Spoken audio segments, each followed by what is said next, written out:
All right, everybody, today we're going to think about phase changes. Oh boy. Okay, phase changes, and we're going to make this notes number 12. All right, so what we want to do is we're going to set up our page in kind of a unique way. We're going to take about a quarter of the page on the bottom. We want to leave room for some things that we're going to say at the end to summarize. And then we're going to make some boxes up here. And we're going to make these boxes in kind of an unusual way. We're going to start with a relatively small box like this here. And then we're going to draw on this side of the paper a box that's a little bit bigger than that. Not much bigger, but just a little bit bigger if we can. And then on up top here, we're going to make a pretty large box like that. And this leaves us some space in between here to make a couple of notes. Okay, once you've set that up, we're obviously going to look at phase changes, which is really what we're going to try to do is we're going to try to look at the three states of matter and how they change from one to the other. So we're going to label these, as you might guess, solid, liquid, and gas. So we're imagining moving from a solid to a liquid to a gas. And what we're going to try to do is describe how the particles are changing. Now, to make this as simple a drawing as we can, we're going to draw only four really big particles here. Fill up this space with those four particles. That's what solids look like. Remember, they're vibrating, they're highly crowded, and they're really attracted to each other. Now, if we add some energy or heat to this, most of you know I can take an ice cube and I can melt it. So we're going to represent, this arrow is going to represent a phase change called melting. And we also have the reverse of that, which is if I take a liquid, I can freeze it. But let's worry about melting first. So melting changes the motion of these particles, adds energy to this subsystem, makes the particles, remember they start here and they move a little faster and faster as they get more energy, and then they start to flow around each other. So that's what we're going to draw here. We're going to draw these particles. Now, the particles themselves do not change size, but what they do is they spread out. They become less crowded. That's why this box is a little bigger. So I'm going to try to draw these the same size, and I'm going to try to make it so they're not nice in a nice fixed pattern here, but they're more spread out and more random, like that. And then what we're going to imagine is happening here is that they are moving with that flowing arrow that we draw to represent particles of a liquid. And the idea is they're moving in such a way that they're a little less crowded together, so that's why they're taking up a bigger space here. Okay, now we know that we can go in the opposite direction. If I take heat away from these, take energy away, the particles move slower and they start to vibrate close together and they become a solid again. So we call this obviously freezing. These are examples of what we call phase changes. A change from a solid state to a liquid state is called melting. Liquid to a solid state is called freezing. And it's regardless of whether you're talking about water or any other substance, they all have that basic name. Now, most of you have cooked spaghetti and watched spaghetti being cooked, where you take water as a liquid and you heat it up and it boils into a gas. And some of you have seen the steam that comes off that. And so that's a good image to have in the mind as you're imagining what's happening here. And this is when you add heat and make these particles move even faster, they eventually break all their attraction and they're just flying around like crazy. Still, we're going to keep the same number of particles, so we still have 4 particles here. But the difference is that they're super spread out and they're bouncing and ricocheting all over inside. Sometimes they might bounce off each other, but it's completely random. They're just bouncing all over inside of that space. And as a result, they're taking up way more space. They're low crowdedness, meaning they're really spread out, and they're zinging in motion. So remember, this is vibrating, this is flowing, and this is zipping. Let's put that in here. So we have vibrate, they flow, the particles flow, and they're zipping. Right? This is the verb we use to describe the motion of these particles. Now, most of you know the name of this is, we can call it boiling. I think that's a useful term to remember. We can boil water. It turns out we can boil all sorts of things. Many of you also know that if you leave a shirt out and on the line or outside during the summer in particular, that a wet shirt will dry. And that's because the water will also, the particles of the water will also just turn into a gas just by being out in the sun when they get a little energy that way. So it's sort of a slow process. So this is something we call evaporation. Evaporation. And for those of you who want the sort of level 5 or 6 term for this, the general term for this is vaporization. Right? For most of us, either of these two will work. Vaporization is kind of a specialized term that you can know if you'd like, but that's more of a level 5 or 6 thing. Now, the one that you might not know is the one that happens when you take a gas and you turn it back into a liquid.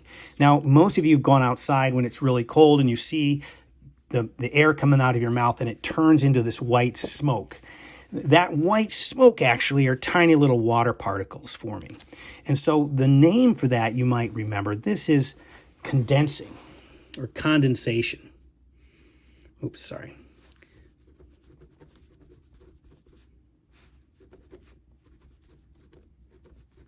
So it's called condensing, which is a nice word. It's sort of making them more dense. So if you've ever breathed on a window or something outside and you've noticed fog form on the window, what you're observing is condensing. It's basically gaseous water in your breath turning into liquid water. Okay, so that's phase changes. Now, we're going to try to sort of organize this on the bottom. So we're going to start by recognizing that we have obviously these 3 states. Now we're going to leave some room at the top and room at the bottom because we're going to put a few things, but we want to focus on solids, liquids, and gases here.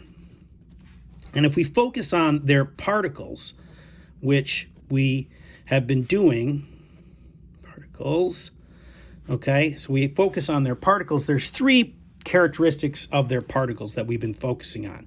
One is their motion, which is these words, it's vibrate, flowing, and zipping. The other is their crowdedness. And the third is how much attraction they feel for each other. So MCA is the way I sort of remember that. Motion, crowdedness, and attraction. And so if we sort of want to take a second and we want to organize this a little bit, we can remember that if we focus on the solid, the motion of a solid particles was what we said was low. It's low motion, it's vibrating. The motion of a liquid is sort of medium or flowing, so we call that medium. And then in terms of gas, we would say gas has a high degree of motion. Now, crowdedness turns out to be the opposite, right? As things are moving slowly, they're really crowded together. So solids have a high crowdedness. Liquids, again, we'll say is in the middle or medium. And then the gases up here have a very low crowdedness. Okay, and so that's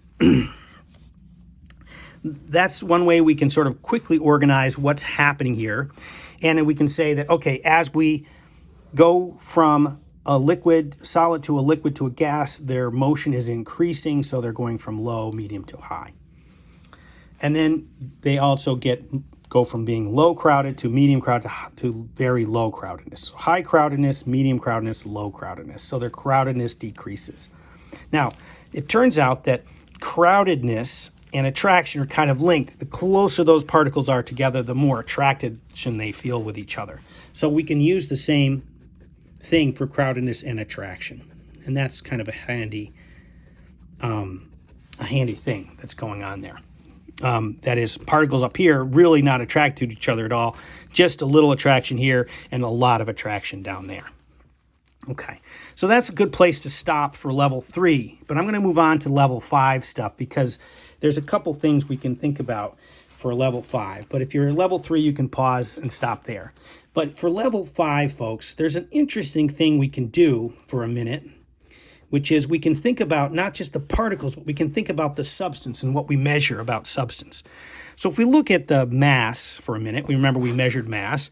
Mass would stay the same in all 3 of these because the number of particles stays the same.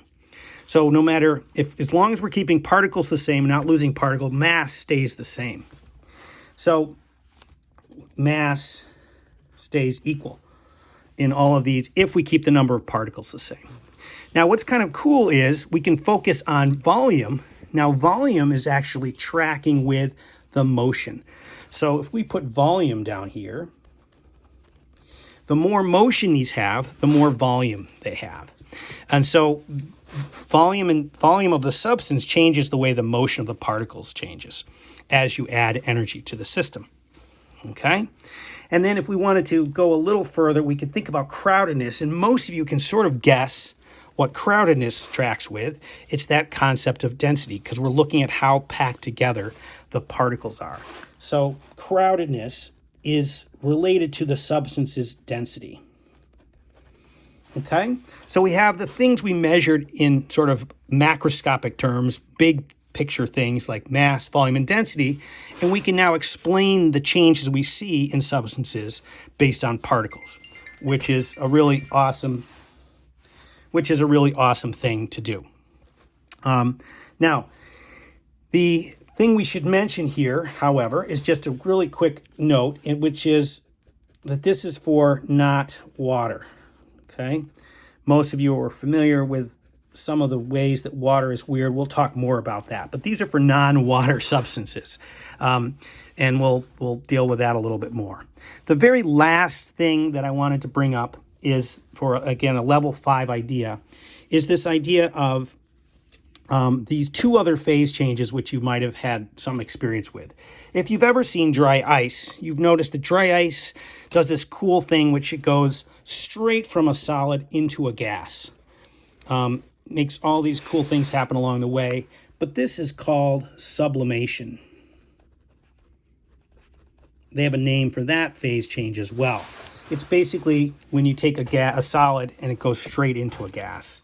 And then some of you have also seen outside, maybe you've had to go scrape your parents' car off or something, the windows of your parents' car, and you'll notice there's frost on that. So frost is a solid, and what happens at night is the gaseous water in the air freezes directly into a solid and makes this nice frost on windows, and there actually is a name for that phase change as well, and that's called deposition. Okay, so there we have it. We have a pretty good example of phase changes, how we'll draw them, some ways we can describe them in words and pictures, and I'm hoping that gives us a good foundation for these things that we'll use to keep building our understanding of the particle nature of matter.